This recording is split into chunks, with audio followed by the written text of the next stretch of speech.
बिस्मिल्लाहिर्रहमानिर्रहीम। अस्सलाम वालेकुम। आई होप कि आप लोग बिल्कुल ठीक ठाक होंगे, खैरियत से होंगे जनाब। और मैं भी अल्हम्दुलिल्लाह बिल्कुल ठीक ठाक हूँ। तो यहाँ मैंगो लस्सी रेडी थी और मैंगो लस्सी में कोई ख़ास फ़र्क नहीं है, सिर्फ इसमें दही का एडिक्शन हो जाता है। बादाम के क्यूब ऑप्शनल हैं, जितना आपको अच्छा लगे उतना आप डालिए।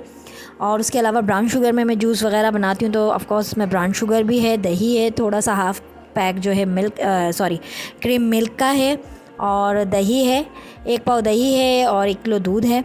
दही की क्वांटिटी कम रखी है मैंने, क्योंकि शुरू में बच्चों को थोड़ा थोड़ा देना, तो वरना तो दही जो है बच्चे एकदम से उसका फ्लेवर पहचान लेते हैं तो फिर वो नहीं पीते।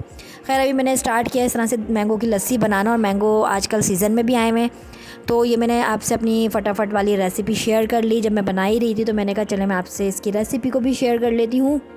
और बहुत मज़े की बनती है, लाजमी सी बात है, सारी ही चीज़ें हेल्दी हैं।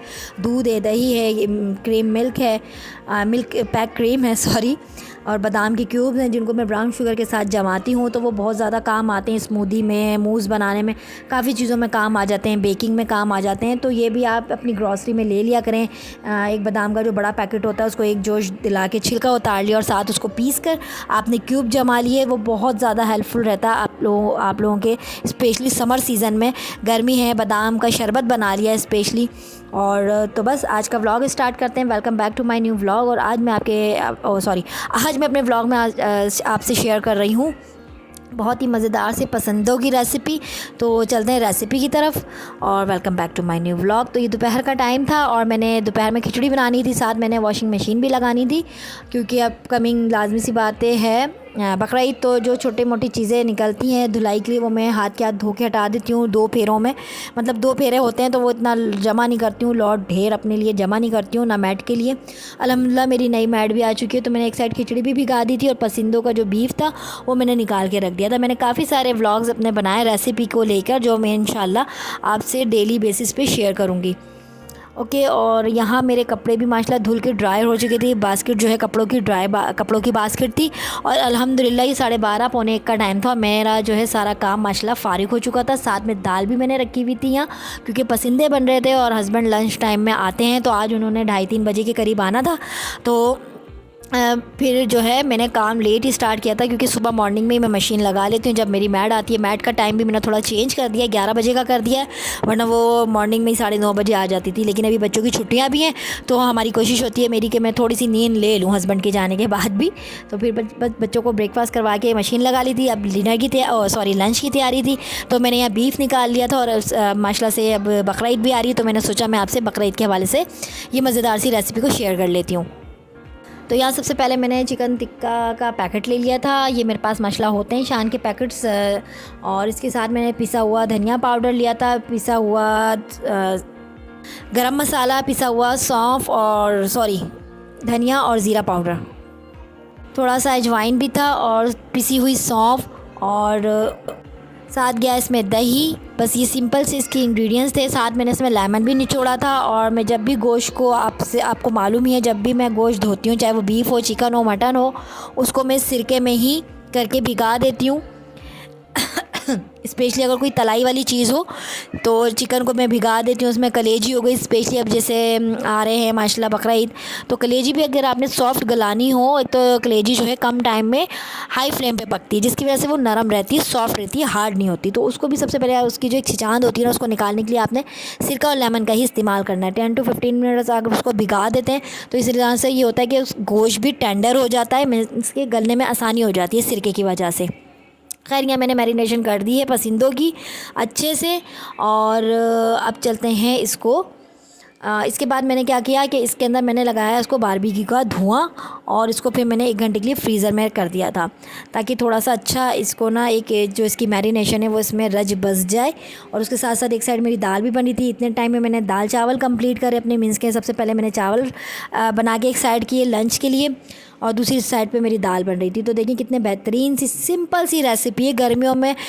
नो मसाला, मीन्स कि मैं आपसे यही कहूँगी, अगर आप इसमें चाहें तो हरी मिर्ची का पेस्ट ऐड कर सकते हैं, ब्लैक पेपर ऐड कर सकते हैं, और जायफल जवेत्री का पाउडर ऐड कर सकते हैं। जितने स्पाइसेस को आप अपने हिसाब से लेवल कर सकते हो, खा सकते हो, आप उस हिसाब से अपनी पसंद के मुताबिक आप डाल सकते हैं। मैं इसमें वो भी डाल सकती थी लेकिन मैंने नहीं डाले, क्योंकि स्पेशली जब बनता है ये रेड मीट, बीफ हो या मटन हो, तो स्पेशली मेरी कोशिश होती है कि बच्चे थोड़ा थोड़ा लेना शुरू करें, क्योंकि मेरे बच्चे ना मटन और बीफ से बहुत दूर हैं। चिकन वो शौक से खाते हैं, तो इसलिए मेरी कोशिश होती है मैं इसको कम मसालों से ही बनाती हूँ। लेकिन हस्बैंड की वजह से फिर भी मैंने इसमें शांतिके का एक पैकेट डाला, जिसकी वजह से चटखारेदार हो गया था। तो कपड़े आप ये देख रहे होंगे स्लैब पे रखे हुए हैं, ये कुछ कपड़े रह गए थे, इन्हें मैं अभी बाहर फैलाऊंगी, बाकी सारे मैंने कपड़े फैला दिए थे। और दाल को जो है मैं स्पेशली 1 चम्मच या 2 चम्मच जो खाने वाले होते हैं ना, वो मैं डाल के बॉईल करती हूँ नमक के साथ, तो बहुत मक्खन जैसी दाल हो जाती है। और टमाटर के जो चॉप्स करके मैं क्यूब बना के डालती हूँ, वो मैं लास्ट मोमेंट पर डालती हूँ, मीन्स के 10 से 15 मिनट पहले, जब दाल पक चुकी होती है ना, मीन्स के 10-15 मिनट रह जाते हैं, उस तरह से मैं डालती हूँ। तो एक तो कलरफुल हो जाती है और खाने में भी ना टमाटर बहुत मज़े के लगते हैं। एकदम से मेल्ट नहीं करती हूँ मैं अपनी दाल में टमाटरों को, थोड़े से घुले मिले से रहते हैं। एक साइड मैंने कोयला रख दिया था, इसके अंदर देखें इस तरह से आपने बारबेक्यू का धुआं लगाना है। और इसी मैरिनेशन को अगर आप माशाल्लाह कुर्बानी करते हैं, तो उसी जैसे एक होता है पसंदों का गोश्त, तो उसको आप इस तरह से मैरिनेट करके रख सकते हैं। मैंने सारे मसाले आपसे शेयर कर लिए हैं इस चीज़ के, कि आपने अगर स्पाइसेस भी करने हैं बढ़ाने, तो आप किस तरह से बढ़ाएंगे, और अगर सिंपल भी रखना है तो आप किस तरह से बनाएंगे। ठीक है, जितना गुड़ डालें उतनी बात, चाहें तो आप इसमें काजू बादाम का पेस्ट चारों मगज़ के साथ, सेसमी सीड के साथ बना के लगा सकते हैं। लेकिन वही वाली चीज़ आ जाती है कि जितनी आपकी जेब इजाज़त देती है, लेकिन वो सब चीज़ें इसमें मैंने नहीं की हैं, वो मैं अक्सर चिकन के साथ करती हूँ। खैर यहाँ मेरे पसंदे जो है अच्छे से हो चुके हैं, और इसके बाद मैंने इसको फ्रीज़र से निकाला।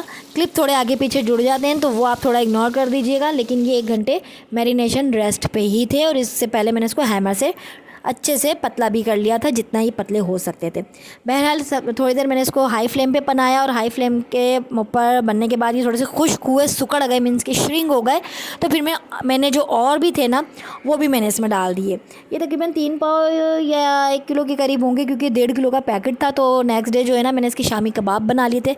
हाफ़ बोनलेस ये जो बीफ है ना, इसके मैंने हाफ़ के शामी कबाब बनाए, और हाफ़ के मैंने पसंदे बना लिए थे। शामी कबाब की रेसिपी इसमें मैंने शेयर नहीं की है। रेशा कबाब जो होता है, वो भी हम सभी को माशाल्लाह पता है कि आपने चने की दाल ली, साथ में आपने ये पसंदों का जो है बीफ लिया, बोनलेस बीफ लिया, साथ आपने अदरक लहसुन प्याज पीस कर, सारा खड़ा गरम मसाला, साबुत मिर्चें और पुदीना स्पेशली आप डाला करें।